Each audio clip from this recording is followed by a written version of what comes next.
ഒരു പൊതുവായ ചോദ്യം കൂടെ ചോദിച്ചിട്ട് നമുക്ക് പാലക്കാട് മണ്ഡലത്തിലേക്ക് വരാം. ഇപ്പോൾ ദേശീയ തലത്തിലെ സംഘടനാ ചുമതലയുള്ള ജനറൽ സെക്രട്ടറിയാണ് കെ.സി. വേണുഗോപാൽ. കെ.സി. വേണുഗോപാൽ ആലപ്പുഴയിൽ മത്സരിക്കുന്നു, രാഹുൽ ഗാന്ധി വയനാട്ടിൽ മത്സരിക്കുന്നു. അപ്പോൾ ദേശീയ പ്രാധാന്യമുള്ള രണ്ടു നേതാക്കൾ, അതും ഇന്ത്യ മുന്നണിയുടെ നെടുനായകത്വം വഹിക്കുന്ന പാർട്ടിയിലെ രണ്ടു നേതാക്കളാണ് കേരളത്തിൽ വന്ന് മത്സരിക്കുന്നത്. അത് കൊടുക്കുന്നൊരു സന്ദേശം എന്തായിരിക്കും? അത് ഈ ഇന്ത്യ രാജ്യത്ത് എവിടെയും ഇവർക്ക് പോയി കോൺഫിഡൻസിൽ, ഒരു ആത്മവിശ്വാസത്തോടു കൂടി കോൺഫിഡന്റ് ആയി ഒരു തെരഞ്ഞെടുപ്പിനെ അഭിമുഖീകരിക്കാൻ കഴിയില്ല. കേരളത്തിന്റെ വർഗീയ ചേരുവകളുടെ കരുത്തിൽ മത്സരിച്ച് ജയിക്കാനാവുമോ എന്നുള്ള ശ്രമമാണ് നടത്തുന്നത്. കഴിഞ്ഞ തവണ അങ്ങനെ തന്നെയാണ്. നിയോജകമണ്ഡലം തെരഞ്ഞെടുക്കുമ്പോൾ ആ നിയോജകമണ്ഡലങ്ങളിലെ വോട്ടർമാരുടെ മതപരമായതും ജാതീയവുമായ ചേരുവകളുടെ അടിസ്ഥാനത്തിലാണ് ആ മത്സരം സംഘടിപ്പിച്ചത്. രാഹുൽ ഗാന്ധി വയനാട്ടിൽ മത്സരിച്ചപ്പോഴും ആദ്യം നോക്കിയത് അവിടുത്തെ മതജാതീയ ചേരുവകളെയാണ്. അതിന്റെ അടിസ്ഥാനത്തിലാണ് മുസ്ലിം ലീഗിന് നല്ല പിൻബലമുള്ള ഒരു നിയോജകമണ്ഡലത്തെ ഉറപ്പിച്ച് രാഹുൽ ഗാന്ധി അവിടെ മത്സരിച്ചത്. ഇപ്പോഴും രാഹുൽ ഗാന്ധി നേരിടുന്ന ഏറ്റവും പ്രധാനപ്പെട്ട പ്രശ്നം, ഒരു കോൺഫിഡൻ്റായി ഒരു നിയോജകമണ്ഡലത്തെ തെരഞ്ഞെടുക്കുമ്പോൾ ഈ പറഞ്ഞ ചേരുവകളുടെ അടിസ്ഥാനത്തിൽ കേരളത്തിന് പുറത്ത് ഒരു നിയോജകമണ്ഡലത്തെ തെരഞ്ഞെടുക്കാൻ അദ്ദേഹത്തിന് പ്രയാസമുണ്ട്. അതിന്റെ ഭാഗമായിട്ടാണ് അദ്ദേഹം കേരളത്തിലേക്ക് തന്നെ വരുന്നത്. പക്ഷേ കഴിഞ്ഞ തവണ വന്ന രാഹുൽ ഗാന്ധി അല്ല ഇപ്പൊ വരുന്നത്.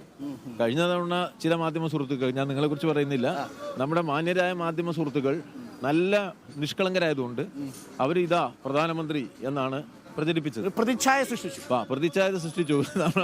നമ്മുടെ നാട്ടിലെ പാവപ്പെട്ട ആൾക്കാരെ മാധ്യമങ്ങൾ പറ്റിച്ച ഒരു സംഭവമാണ്. അദ്ദേഹത്തിന് പ്രതിപക്ഷ നേതാവാൻ പോലും പറ്റിയില്ല. പ്രതിപക്ഷ നേതാവാൻ ആവശ്യമുള്ള പാർലമെന്റിലെ 55 സ്ഥാനങ്ങൾ വേണം എങ്കില് ഒഫീഷ്യൽ പ്രതിപക്ഷ നേതാവ്.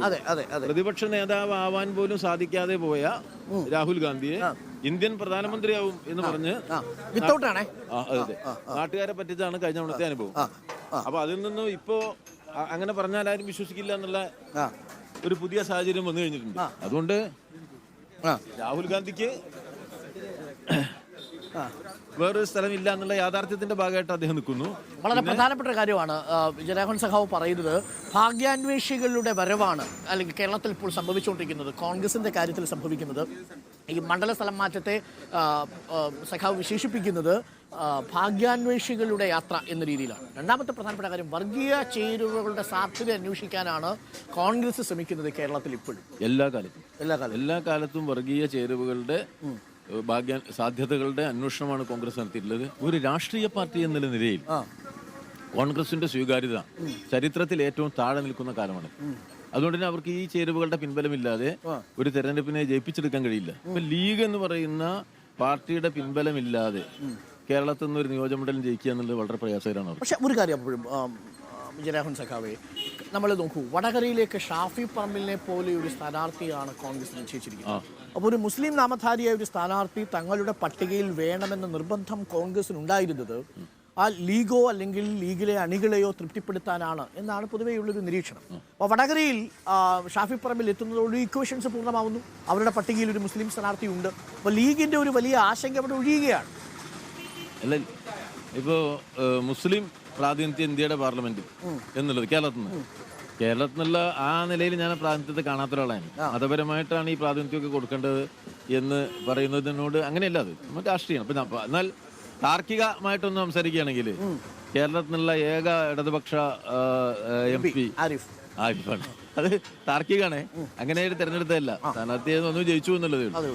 കേരളത്തിലെ രാജ്യസഭാംഗങ്ങളെ നോക്കൂ, റഹീം, ജോൺ ബ്രിട്ടാസ്, 3 പേരും മൈനോറിറ്റിയിൽ. അതാണ് 3 ഇടതുപക്ഷ അംഗങ്ങളും ന്യൂനപക്ഷത്തു നിന്നാണ്. അത് അങ്ങനെ ഞങ്ങൾ ന്യൂനപക്ഷം നോക്കി തിരഞ്ഞെടുത്തതല്ല. അപ്പോ രാഷ്ട്രീയ പാർട്ടികൾ അങ്ങനെ നോക്കിയല്ല തിരഞ്ഞെടുക്കേണ്ടത്. രാഷ്ട്രീയ പാർട്ടികൾ കഴിവ് നോക്കിയാണ് തിരഞ്ഞെടുക്കേണ്ടത്. സ്വാഭാവികമായിട്ടും സാമൂഹ്യമായ കാര്യങ്ങൾ ഉണ്ടാവണം. അതുകൊണ്ട്